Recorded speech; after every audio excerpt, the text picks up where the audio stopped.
Hai, hello, salam sejahtera Malaysia. Selamat datang ke channel Fels Lifestyle. Tuan-tuan dan puan, terima kasih kerana terus setia dan bersama di dalam channel ini. Tuan-tuan dan puan, setelah setelah cerita panas kemenangan Najib menang rayuan 2-1 menjadi tular di media sosial, perbualan ramai orang. Setelah Perhimpunan Solidariti untuk Najib mungkin dikatakan berjaya, akhirnya saudara-saudara, beberapa kepimpinan politik di Malaysia telah mengeluarkan kenyataan. Antara yang mungkin dinantikan oleh ramai orang adalah kenyataan daripada bekas Perdana Menteri Tun Dr. Mahathir. Saudara-saudara, tiba-tiba Mahathir membuat pengakuan ini.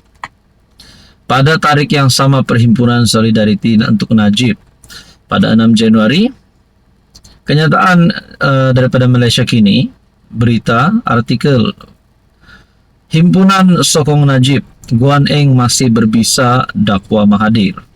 Kenapa tiba-tiba Mahathir memuji pengerusi DAP? Saya rasa ini satu pujian. Kalau sindiran pun saya tak tahu, tapi kalau saya baca, ini mungkin satu pujian kepada Lim Guan Eng daripada Mahathir. Adakah Mahathir berminat dengan DAP? Mungkin Mahathir nak masuk DAP. Pun kita tak tahu. Saudara-saudara, bekas Perdana Menteri Dr. Mahathir menghantar isyarat untuk menegaskan pandangannya bahawa tokoh dalam DAP, Lim Guan Eng, dianggapnya masih berbisa.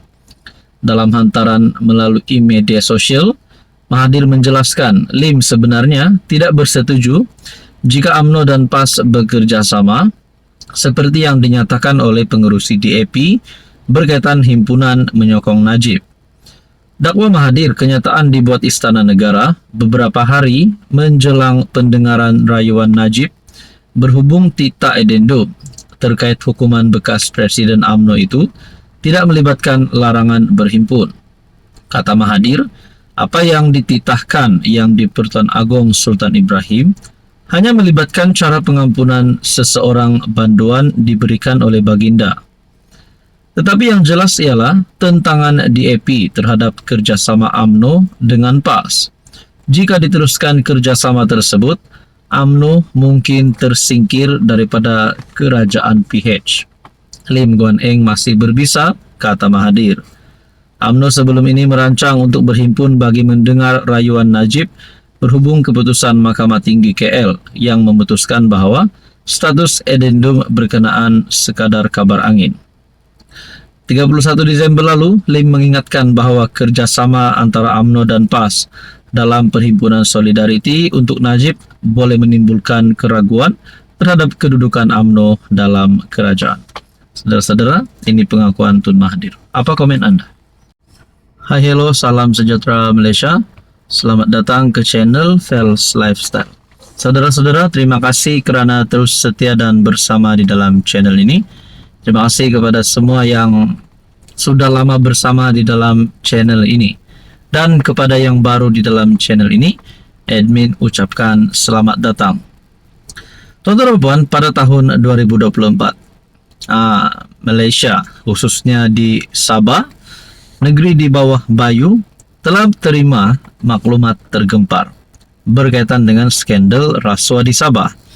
Sehingga perkara ini menyebabkan timbulnya gesaan kepada Haji G untuk letak jawatan. Bahkan, adun-adun yang terlibat di dalam skandal rasuah tersebut juga ada gesaan kepada mereka untuk letak jawatan. Kalau Haji G letak jawatan, makna kata kerajaan negeri GRS mungkin tumbang dan dalam bahaya kerana melibatkan Ketua Menteri, Menteri Kewangan Sabah dan juga timbalan Ketua Menteri Sabah di dalam isu skandal rasuah ini. Kalau nak cakap Haji G tumbang pada tahun ini, PRN Sabah diadakan awal, mungkin boleh berlaku, tapi mungkin juga Haji G akan bertahan sehingga habis penggal. Tapi saudara-saudara yang saya amat hormati, kalau Ketua Menteri Sabah bersalah bersama dengan adun-adun rasuah, adun berjemaah tersebut, sudah pasti perlu dikenakan tindakan undang-undang.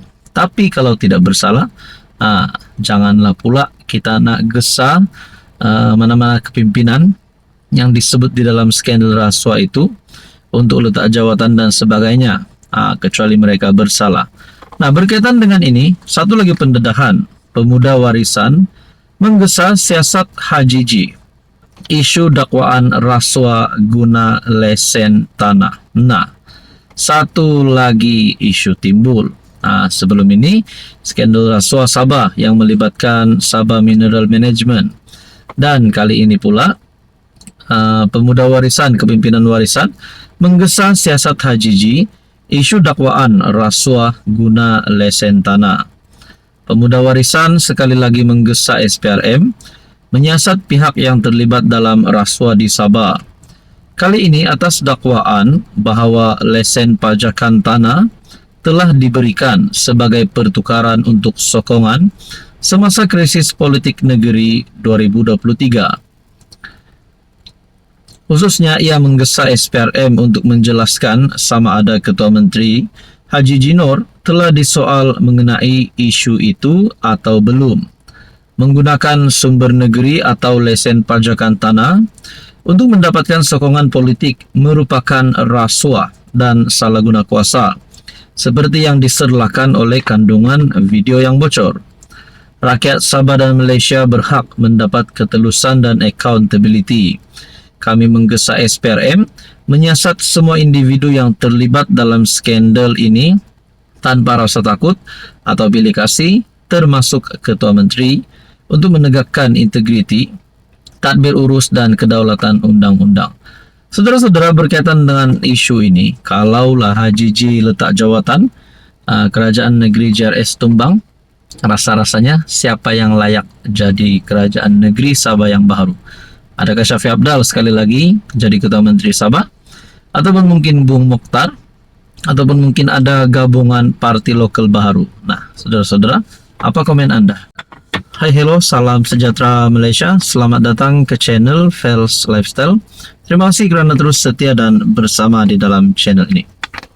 Setelah kemenangan Najib 2-1, Najib menang rayuan 2-1. Setelah kemenangan Najib disebut-sebut oleh ramai orang, ada satu gesaan terhadap Anwar untuk letak jawatan. Ada tulisan yang saya lihat berkata Anwar perlu letak jawatan. Najib menang, Anwar kecundang menurut satu tulisan. Jadi gesaan untuk PMX letak jawatan. Persoalan yang pertama adalah, adakah gesaan ini wajar dan rasional ataupun sebenarnya langsung tidak perlu Anwar Ibrahim dengar gesaan untuk beliau letak jawatan? Saudara-saudara, menurut Hasan Karim, Anwar tak perlu letak jawatan. Jadi kepada kepimpinan yang memusuhi Anwar Ibrahim, tidak perlulah kamu berharap Anwar letak jawatan. Bahkan GPS sebelum ini, Premier Sarawak Abang Jo sendiri berkata, beri Anwar peluang satu penggal ini. Kalau nak jatuhkan Anwar, nak ganti Anwar, cuba try test pada PRU16. Walaupun bekas PM Najib Razak telah diberikan kebenaran untuk semakan kehakiman berhubung titah edendum bagi menjalani baki hukuman penjara di rumah, PM Anwar Ibrahim tidak sepatutnya dijangka meletak jawatan. Sebaliknya, MP PKR Hasan Karim menegaskan bahawa Anwar harus dipuji kerana komitmennya untuk menegakkan kebebasan kehakiman. Anwar secara pribadi dan sebagai PM tidak boleh menjawab secara sewenang-wenang sama ada titah edendum itu ada atau tidak ada, katanya dalam kenyataan media. Dalam hal ini, kredit atau pujian wajar diberi kepada PM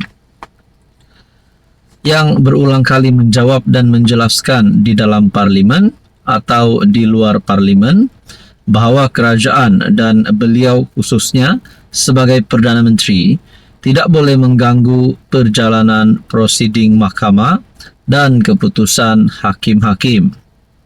Hasan juga menyatakan bahawa Najib mengemukakan permohonan pengampunannya kepada lembaga pengampunan yang dipengerusikan oleh Yang di-Pertuan Agong, dan Anwar tidak terlibat secara langsung dalam proses membuat keputusan lembaga itu.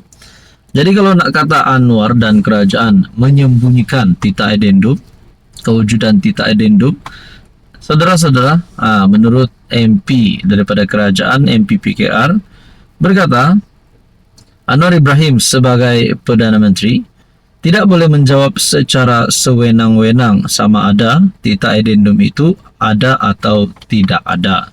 Saudara-saudara, apa komen Anda?